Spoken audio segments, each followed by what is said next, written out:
By Nnamdi.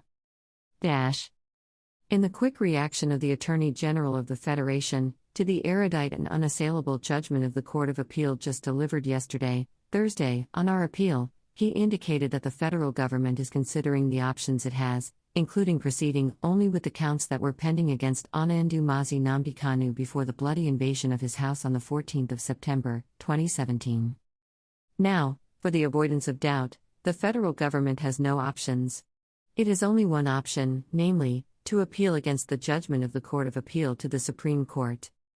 And the exercise of this later option shall not constitute a bar to immediate compliance with the order of the Court of Appeal which directed for immediate and unconditional release of Nnamdi Kanu. The order made by the learned justices of the Court of Appeal is sacrosanct and must be obeyed immediately without further ado. Further, the Attorney General of the Federation reference to the charge pending against Nnamdi before he left Nigeria in 2017, and the indication that the federal government may continue with the charge really shows his total disconnect with the law, with greatest respect to his office.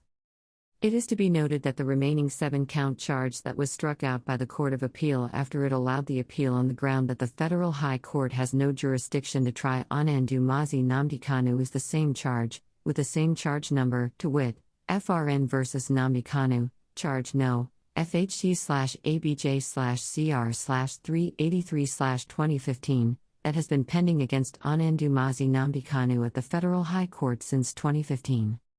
The prosecution has amended this charge about 7 times. It is the same charge that was amended to include other counts that brought the counts to 7 and then to 15. The Federal High Court struck out 8 counts and retained 7. On appeal, the Court of Appeal struck out the whole charge and held that the lower court had no jurisdiction to try Nnamdi Kanu. That being so, that charge that has been pending against MNK since 2015 and containing counts of alleged offenses committed by him before he escaped from being killed in Nigeria in 2017, no longer exists. It has been struck out. There is therefore no existing charge on the basis of which the Federal High Court can proceed and try Nnamdi.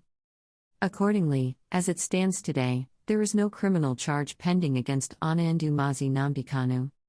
The declaration by the Court of Appeal that the Federal High Court has no jurisdiction to try Nnamdi Kanu because of the illegality of his abduction and extraordinary rendition to Nigeria is an all-pervading instrumentality that effectively bars any indictment of Nnamdi Kanu in any court in Nigeria. As his forceful abduction in Kenya and rendition to Nigeria violates all known international conventions and protocols to which Nigeria is a state party, no prosecution against him in Nigeria can ever be undertaken. This is because a cause of action cannot arise from a base ground exturpi causa non oritur actio. The Attorney General of the Federation should be appropriately guided in law. I implore him to meticulously read the full judgment of the Court of Appeal, immediately comply with orders made therein, and possibly consider the most appropriate option of voluntarily resigning, for exposing the federal government to this international embarrassment/ridicule. At Views Exclusive Rights, Sir Ifeanyi Ejiofor, IPOB's lead counsel, 14th of October 2022.